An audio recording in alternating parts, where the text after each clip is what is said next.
कैसे हैं दोस्तों। आशा करता हूं कि आप लोग बहुत अच्छे होंगे। आज का जो हमारा टॉपिक है वो बहुत ही इम्पोर्टेंट है। आज का जो हमारा टॉपिक मैंने आज चूज किया है वो है कि पूरा ईएनए जो प्लांट होता है, एक्स्ट्रा न्यूट्रल अल्कोहल जिसे कहते हैं, उसके जो पूरा प्रोसेस है उसके प्रोसेस के बारे में बताऊंगा। क्योंकि बहुत सारे मैसेज आए, कॉल भी आ रहे थे मेरे पास कि सर एक बार पूरा डिस्टिलरी के प्रोसेस के बारे में बता दीजिए। जैसे मिलिंग का प्रोसेस तो ऑलरेडी मैंने बताया है भुलर का, लेकिन मैं एक नॉर्मल मिलिंग के साथ में और पूरा डिस्टिलेशन का प्रोसेस, फर्मेंटेशन का, लिक्विफिकेशन का कैसे किस में आता है और प्रोडक्ट बाहर जाता है, वो सारा कुछ इस वीडियो में बताऊंगा। तो चलिए देर न करते हुए वीडियो को स्टार्ट करते हैं। देखिए, मैं फ्लो डायग्राम के अकॉर्डिंग आप लोगों को ईएनए प्लांट का पूरा प्रोसेस बताऊंगा। सबसे पहले जो अनाज होता है हमारा, जो राइस होता है या मक्का होता है, वो हमारा ट्रक में आता है। ट्रक जो है रिसीविंग पिट पे जाता है। रिसीविंग पिट पे ट्रक जब खड़ा हो जाता है तो वहाँ आदमी जो हैं वो रिसीव करके और उस पिट में डाल देते हैं। उसके बाद सबसे पहले एक प्री क्लीनर लगा रहता है जिसमें जो भी उसमें डस्ट वगैरह रहता है वो क्लीन हो जाता है। फिर वो कन्वेयर के थ्रू ग्रेन साइलो 1 2 3 जितने भी लगे हों आपके यहाँ, हमारे यहाँ 1 2 लगा है तो उसमें चला जाएगा। ग्रेन साइलो के बाद सीधे मिलिंग सेक्शन स्टार्ट हो जाता है और मिलिंग रिसीविंग पिट में ये रिसीव हो जाता है।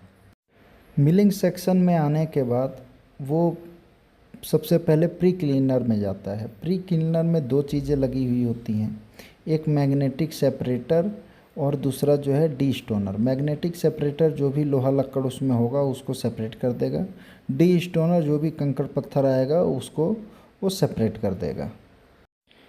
मिलिंग हॉपर में आ जाएगा। मिलिंग हॉपर में आने के बाद, मिलिंग हॉपर आप समझ रहे होंगे, मिलिंग हॉपर मतलब जो ऊपर वाला सेट रहता है, हैमर मिल के जस्ट ऊपर एक हॉपर रहता है, उसको मिलिंग हॉपर कहते हैं। तो मिलिंग हॉपर में आने के बाद हैमर मिल में आ जाएगा। हैमर मिल उसको पूरा आटे के फॉर्म में तब्दील कर देगा। उसके बाद वाइब्रो स्क्रीन लगी रहती है। वाइब्रो स्क्रीन से होते हुए वो फ्लोर साइलो में चला जाएगा। फ्लोर साइलो जहाँ आटा हम लोग जमा करते हैं, 1 या 2 आपके यहाँ होगा फ्लोर साइलो, ठीक है। उसकी कैपेसिटी भी अलग अलग होगी। वाइब्रो स्क्रीन, उसके बाद उसके थ्रू फ्लोर साइलो में हमारा आ गया आटा। फ्लोर साइलो से उसके बाद वेट मशीन। वेट मशीन देखिए दोस्तों, वेट मशीन जो होती है वो हर जगह 2 टाइप की होती है। या तो बैच टाइप की होगी कि आपने एक बार में 50 सेट कर दिया कि वो जब 50 वज़न होगा तभी गिरेगा, या तो फिर कंटिन्यूसली आपकी रीडिंग बढ़ते हुए जा रही है और वो वेट मशीन लगी हुई है। तो दोनों तरीके का देखने को मिलता है। उसके बाद सबसे पहला है प्री मेशर। लिक्विफिकेशन का फर्स्ट पार्ट जो है वो प्री मेशर ही है। उसी में आके आटा सबसे पहले पानी के साथ में घुलता है, ठीक है। उसके बाद हमारा आता है सैलरी टैंक। सैलरी टैंक जो है दोस्तों वो एक एजिटेटर प्रॉपर मिक्सिंग के लिए उसमें लगा रहता है और 60 डिग्री तक उसमें टेम्परेचर रहता है और वो वही मिक्स करता रहता है। उसके बाद आता है इनिशियल लिक्विफिकेशन टैंक, ठीक है, रिटेंशन वेसल या कुछ भी हम कह सकते हैं। और उसके बाद आता है जेट कुकर। जेट कुकर क्या है, 110 से 120 डिग्री सेल्सियस पे ये सैलरी जो है उसको पकाता है। तो ये आपको समझ में आ गया होगा। लिक्विफिकेशन टैंक जो है वो भी सैलरी को पकाता है और उसमें एंजाइम की डोजिंग भी होती है। जो लिक्विफिकेशन टैंक होता है उसमें एंजाइम की डोजिंग भी होती है और वो उसको पकाता भी है। 32 डिग्री के अप्रॉक्स उसका टेम्परेचर होता है। ये फ्लैश टैंक आ गया। फ्लैश टैंक का भी वही काम है, ठीक है। फाइनल लिक्विफिकेशन टैंक जो है वो सेम काम जो मैंने आपको बताया, फ्लश टैंक के बाद फाइनल लिक्विफिकेशन टैंक में आ जाएगा। 32 हम इसकी मेंटेन करते हैं टेम्परेचर। जब फर्मेंटेशन में आएगा सबसे पहले पीएफ, फाइनल लिक्विफिकेशन टैंक के बाद वो फर्मेंटेशन में जाता है प्री फर्मेंटेशन में, तो उसको कहते हैं पीएफ बनाना, ठीक है। उसमें डोजिंग वोजिंग करते हैं। उसके बाद पीएफ जब बन जाता है तो पीएफ बनने के बाद ये हमारा चला जाता है आपका फर्मेंटेशन में। आपके यहाँ फर्मेंटेशन भी डिफरेंट होंगे, हमारे यहाँ जैसे कि मैंने इसमें दिखा रखा है 4 फर्मेंटेशन है, ठीक है। सबका अलग अलग है, उसकी ग्रेविटी हम मेंटेन करते हैं, वो कितनी मेंटेन की जाती है वो मैं एक वीडियो और लेके आऊँगा, उसमें सारी चीज़ें मैं एक एक सेक्शन की बताऊँगा कि कितना क्या फिलिंग टाइम कितना रखते हैं, कितना क्या। खाली अभी प्रोसेस आप समझ लो जल्दी जल्दी, ठीक है, क्योंकि वीडियो बड़ा हो जाएगा। एक और वीडियो इस पे लेके आऊँगा इसी का पार्ट 2, जिसमें प्रोसेस के बारे में सारा कुछ बताऊँगा। उसके बाद फर्मेंटेशन के बाद ये वियर वेल में चला जाता है माल। फर्मेंटेशन में डोजिंग भी होती है, सारा कुछ मैं बताऊँगा उसमें। वियर वेल में आ जाता है। वियर वेल में आने के बाद सबसे पहले जो आता है वो आपको दिख रहा होगा एनालाइज़र कॉलम में आता है, ठीक है। एनालाइज़र कॉलम जो है वो माल को क्या कहता है पीआरसी में भेज देता है। पीआरसी कॉलम आपको पता होगा बहुत ही इम्पोर्टेंट कॉलम है पीआरसी। इथेनॉल में भी जो 2 कॉलम होते हैं उसमें से भी आरसी पीआरसी रहता है, ठीक है। तो पीआरसी कॉलम में आएगा, उसके बाद ये डिस्टिलेशन कॉलम में चला जाएगा।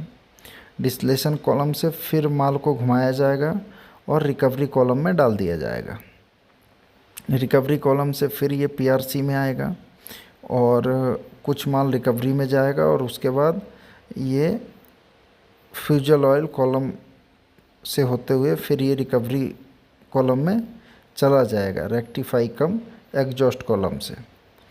उसके बाद रिकवरी कॉलम का जो भी माल आएगा वो अगर वो रेक्टिफाई नहीं है तो वो पीआरसी में चला जाएगा और वरना वो टीए कूलर के लिए आएगा, अल्कोहल होगा तो, ठीक है। उसके बाद ये डायरेक्ट जो है वो रिसीवर रूम में चला जाएगा, ऐसा होगा तो इसमें आप सबसे पहले देखिए पीआरसी जो है वो एक्सट्रैक्टिव डिस्टिलेशन कॉलम में देगा और वो रिकवरी में जाएगा उसका कुछ माल, फिर जो नीचे वाला माल होगा वो रिकवरी के थ्रू फिर ऐसे घूम के पीआरसी में आके ऐसे ही ये दोनों में प्रोसेस चला जाएगा। जो भी नीचे माल बैठेगा, जो ऊपर होगा वो सिमरिंग कॉलम में आ जाएगा। ये तीनों से घूम के वो सिमरिंग कॉलम में आ जाएगा। सिमरिंग कॉलम में आने के बाद वो ईएनए कूलर में चला जाएगा। ईएनए कूलर में जाने के बाद फिर वो रिसीवर रूम में आ जाएगा। ऐसे ही ये जो पूरा प्रोसेस है वो चलता रहेगा। फिर जो भी नीचे वाला माल होगा वो रिकवरी में जाएगा। रिकवरी में भी अगर कुछ अल्कोहल पाएगा तो वो ऊपर वाला माल जो है वो टीए कूलर के द्वारा वो रिसीवर रूम में आ जाएगा, ठीक है।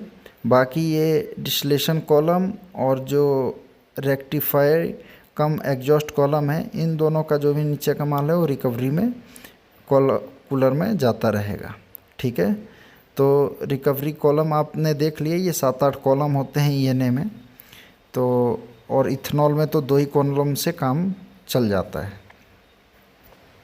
समझ रहे हैं। अल्कोहल जो भी है वो टीए कूलर में आके और रिसीवर रूम को चला जाएगा। रिसीवर रूम के बाद स्टोरेज टैंक में भरा जाएगा और ये सेल होने के लिए चला जाएगा, ठीक है। तो मेन जो आपका प्रोसेस था वो मैंने बता दिया। अब मैं आपको थोड़ा ड्रायर के बारे में भी दिखाऊंगा कि मतलब ये तो हमारा पूरा इथेनॉल आप समझ गए कि कैसे वहाँ से निकल गया, लेकिन इथेनॉल के बाद जो माल बचा उसको हम डीडीजीएस कहते हैं, वो किधर जाता है और उसका उपयोग कैसे होता है वो भी हम देखेंगे। यहाँ देखिए आप लोग, स्पेंट वाश वहाँ से जो निकलेगी वो सबसे पहले डिकेंडर में चली जाएगी और डिकेंडर में 2 चीज़ें होंगी, एक वेट केक और एक थिन स्लोप, ठीक है। थिन स्लोप जो है वो इवोपरेटर में जाएगा। इवोपरेटर के बाद उसमें से जो पानी होगा वो अलग हो जाएगा और माल अलग हो जाएगा। पानी जो है वो कंडेंसेट होगा, आरओ प्लांट में जाएगा, सॉफ्ट वाटर टैंक में चला जाएगा।